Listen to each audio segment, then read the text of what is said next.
அரசி எந்த ஒரு தப்புமே பண்ணலை, தாலி வந்துட்டு அவங்களா தான் கட்டிக்கிட்டாங்க. அந்த விஷயம் வந்துட்டு நம்ம பாண்டியனுக்கு தெரிய வந்தால் தான் நல்லாயிருக்கும் அப்படின்னு நினைக்கிறவங்க மறக்காமல் இந்த வீடியோ குலைக்க கொடுத்துருவீங்க. இப்போது கல்யாணம் பண்ணி கூட்டிகிட்டு வந்த அடுத்த நாள் பார்த்தீங்கன்னா அரசி வந்துட்டு நீங்கள் இருந்தால் சரி வர மாட்டேன், நான் என்ன பிளான் போட்டால் நீ ஒரு பிளான் போட்டுட்டு இங்கே உட்காந்துக்கிட்டு இருக்கியா, பேசாமல் வீட்டை விட்டு வா அப்படிங்கிற மாதிரி தரத்துன்னு கையை பிடிச்சிட்டு இழுத்துக்கிட்டு வந்துகிட்டு இருக்காரு. அப்பன்னு பார்த்து வழியில் பார்த்தீங்கன்னா அப்பத்தாடே என்னடா பண்ணுற, எங்கடா அரசியை கூட்டிகிட்டு போகிற அப்படிங்கிற மாதிரி சொல்லும்போது அப்பத்தா உனக்கு ஒன்றும் தெரியாது அப்பத்தா, நீ பேசாமல் எல்லாத்தையுமே நான் பார்த்துக்கிறேன் அப்படிங்கிற மாதிரி சொல்லும்போது உடனே அரசி சொல்கிறாங்க, இங்கே பாருங்க அம்மாச்சி, எதுவுமே பண்ணலை அம்மாச்சி, இந்த மாதிரி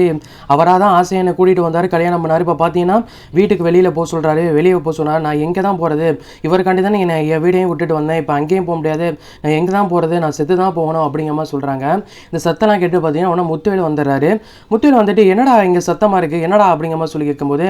ஏன்டா அந்த பிள்ளையை பிடிச்சி இந்த மாதிரி கையை பிடிச்சி இழுத்துக்கு போயிட்டுருக்க, நீ தானே ஆசைப்பட்டு கல்யாணம் பண்ணி கூட்டிகிட்டு வந்தேன், இப்போ என்னடா உனக்கு அப்படிங்கிற மாதிரி சொல்லி கேட்கும்போது, நீங்கள் சும்மா இருங்க பெரியப்பா, உங்களுக்கு எந்த விஷயமே தெரியாது, இவ ஒரு பிளானோட தான் இங்கே வந்திருக்கா அப்படிங்கிற மாதிரி சொல்லும்போது, எதுவும் பேசாதரா பேசாமல் இருறா அப்படிங்கிற மாதிரி சொல்லும்போது,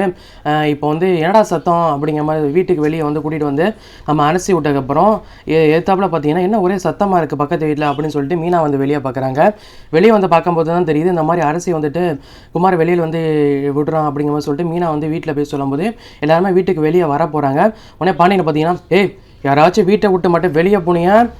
அப்புறம் நடக்கும், கோமதி எல்லாரையும் வீட்டை விட்டு உள்ளே வர சொல்லி எல்லாரையும் அப்படிங்கிற மாதிரி கத்துறாரு. இல்லைங்க என்னதான் இருந்தாலும் நம்ம பொண்ணாச்சு அப்படிங்கிற மாதிரி சொல்லி பேசும்போது எப்போ அந்த வீட்டு வெளியே போனாலும் அவளுக்கும் நமக்கு எந்த ஒரு சம்மந்தமே கிடையாது, பேசாமல் எல்லாம் வீட்டுக்குள்ளே வாங்க அப்படிங்கிற மாதிரி கத்திட்டு இருக்கும்போது இல்லைங்க மாமா அந்த மாதிரி வந்துட்டு என்னதான் இருந்தால் நம்ம வீட்டு பொண்ணு நம்ம தானே பார்க்கணும் அப்படிங்கிற மாதிரி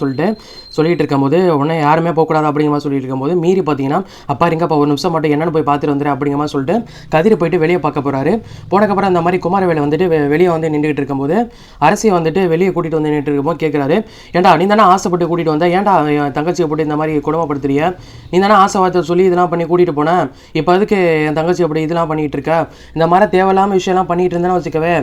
ஒரு நேரத்தை போல் ஒரு நேரம் இருக்க மாட்டேன் பார்த்துக்க அப்படிங்கிற மாதிரி சொல்லிட்டு இருக்கும்போது உன் தங்கச்சி என்ன பண்ணான்னு தெரியுமா, அந்த விஷயத்த சொன்னால் நீனே அவளை காரி துப்புவா அப்படிங்கிற மாதிரி சொல்லும்போது என்ன பண்ணா அப்படிங்கிற மாதிரி சொல்லும்போது அரசி நீனே சொல்லு அப்படிங்கிற மாதிரி சொல்லும்போது உடனே பார்த்தீங்கன்னா நான் உங்களை நம்பி வந்தேன், வேற என்ன தப்பு பண்ணேன் அப்படிங்கிற மாதிரி சொல்லிட்டு மழுப்புறாங்க. உடனே குமாரை வந்துட்டு இப்போ உண்மையை சொல்ல போறியா இல்லையா அப்படிங்கிற மாதிரி சொல்லிட்டு நம்ம அரசியை வந்துட்டு மிரட்டுறாரு. உடனே தான் அரசி இப்போ உண்மையை சொல்கிறியா இல்லையா அப்படிங்கிற மாதிரி சொல்லி கத்திக்கிட்டு இருக்கும்போது நான்லாம் எதுவுமே மாற்றிலாம் எதுவுமே பேசலாம், நீங்கள் தான் மாற்றி பேசிகிட்டு இருக்கீங்க, நான்லாம் நடிக்கலை நீங்கள் தான் நடிச்சுக்கிட்டு இருக்கீங்க அப்படிங்கிற மாதிரி சொல்லும்போது நான் அந்த தாலியை பற்றி சொல்லு, அந்த தாலி நான் கட்டவே இல்லை அப்படிங்கிற மாதிரி சொல்லு அப்படிங்கிற மாதிரி சொல்லும்போது உடனே கதிர் சொல்கிறார், ஏன்டா நீ கட்டின தாலி மேலேயே உனக்கு வந்து சந்தேகமாக இருக்கா, நீ தானே தாலி கட்டி தங்கச்சியை கூட்டிகிட்டு போய் இது பண்ண, இப்போடா இது தாலி கட்டலை இது கட்டலை அது அப்படிங்கிற மாதிரி சொல்லிட்டு இருக்க அப்படிங்கிற மாதிரி ஆத்திரத்தில் பார்த்தீங்கன்னா இப்போ அடிச்சிடறாரு. அடிச்சோன்னா சக்தியில் பார்த்தீங்கன்னா எதுக்குடா என் மயன் மேலே கை வைக்கிறீங்க அப்படிங்கிற மாதிரி சொல்லிட்டு கத்துறாரு.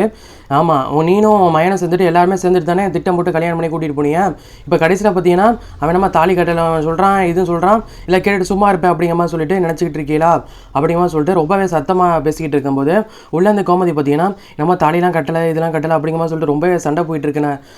என்னென்னு போயிட்டு பார்த்துட்டு வருவோம் அப்படிங்கிற மாதிரி சொல்லிட்டு கோமதி வெளியே வந்து பார்க்கும்போது என்னடா பிரச்சனை அப்படிங்கிற மாதிரி சொல்லிட்டு அதான் தாலி கட்டி கூட்டிகிட்டு போயிட்டு அப்புறம் என்ன திருப்பி பிரச்சனை அப்படிங்கிற மாதிரி சொல்லும்போது உடனே மீனா பார்த்தீங்கன்னா என்னடா உனக்கு பிரச்சனை, எனக்கு முன்னாலேருந்தே சந்தேகமாக இருக்குது, நானும் இப்போ செந்தில் கல்யாணம் பண்ணனா எல்லாமே 2 பேரும் பிடிச்சி தான் கல்யாணம் பண்ணோம், ஆனால் அவள் கடைசி வரை சம்பந்தம் பண்ணிட்டு தான் ஒத்துக்கிட்டே அப்படிங்கிற மாதிரி சொன்னான், எனக்கு இந்த கல்யாணத்தில் டவுட்டாகவே இருக்குது அப்படிங்கிற மாதிரி சொல்லும்போது நீ நினைக்கிறது எல்லாமே உண்மை தான், அந்த தாலி நான் கட்டவே கிடையாது, அந்த தாலிலாம் அவளாக கட்டிக்கிட்டது அப்படிங்கிற மாதிரி சொன்ன உடனே எல்லாருமே ஆச்சரியத்தில் பார்த்துக்கிட்டு இருக்காங்க. உடனே சத்தியில் பார்த்தீங்கன்னா ஏன்டா இந்த ஒரு காரியத்தாச்சும் நீ உருப்படியாக பண்ணியிருக்க அப்படிங்கிற மாதிரி சொல்லிட்டு ரொம்பவே சந்தோஷப்பட்டேன்டா, இப்படி என்னடா இப்படி சொல்லிட்டு இருக்கேடா அப்படிங்கிற மாதிரி சொல்லும்போது எனக்கு தெரியும் நான் அப்பயே நான் நினச்சேன் அப்படிங்கிற மாதிரி சொல்லிட்டு கதிர் வந்துட்டு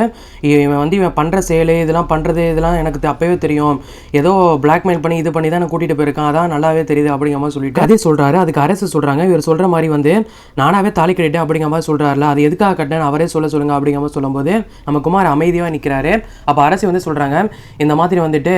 கல்யாணத்துக்கு முதல் நாள் வந்துட்டு அந்த ஃபோட்டோ ஒன்று 2 பேர் இருக்கிற மாதிரி ஒன்றா இருக்கிற மாதிரி சொல்லிட்டு என்கிட்ட காமிச்சு பிளாக்மெயில் பண்ணி நீ நேரில் வந்து மன்னிப்பு கேட்டால் தான் நான் விடுவேன் அப்படிங்கிற மாதிரி சொல்லி கேட்டார், இல்லைனா அந்த ஃபோட்டோ எல்லாத்தையும் போஸ்ட் எடுத்து ஒட்டிடுவேன், ஒட்டினக்கப்புறம் பார்த்தீங்கன்னா குடும்பத்தில் எல்லாருமே பார்த்துக்கிட்டு உங்கள் அப்பாலாம் நெஞ்சை பிடிச்சிக்கிட்டு அப்படியே செத்துருவார் அப்படிங்கிற மாதிரி சொல்லிட்டு ரொம்ப பயமுறுத்தினார், எனக்கு என்ன பண்ணுறதுனே தெரியல, அதனால தான் மன்னிப்பு கேட்க போனேன், அந்த நேரம் பார்த்து எனக்கு கடத்தி இந்த மாதிரி பண்ணி அவர் ஃப்ரெண்டு மூலயமா இதெல்லாம் பண்ணி எல்லாமே பண்ணிட்டாரு, அதனால தான்ப்பா நான் இந்த மாதிரி போனேன் அப்படிங்கிற மாதிரி சொல்லிட்டு எல்லா உடனே இப்போ போட்டு உடைக்கிறாங்க. இதெல்லாம் கேட்டுட்டு கோமதி எல்லாருமே பார்த்தீங்கன்னா ரொம்பவே ஷாக் ஆகிறாங்க. இதுக்கப்புறமாச்சும் நம்ம குமாரில் பிடிச்சி ஜெயிலில் போட்டால் தான் நல்லாயிருக்கும் அப்படின்னு நினைக்கிறவங்க மறக்காமல் கமெண்ட் பாக்ஸில் கமெண்ட் தட்டி விட்டு போங்க. Tata bye bye, see you, அடுத்த வீடியோ சந்திக்கலாம், டாட்டா.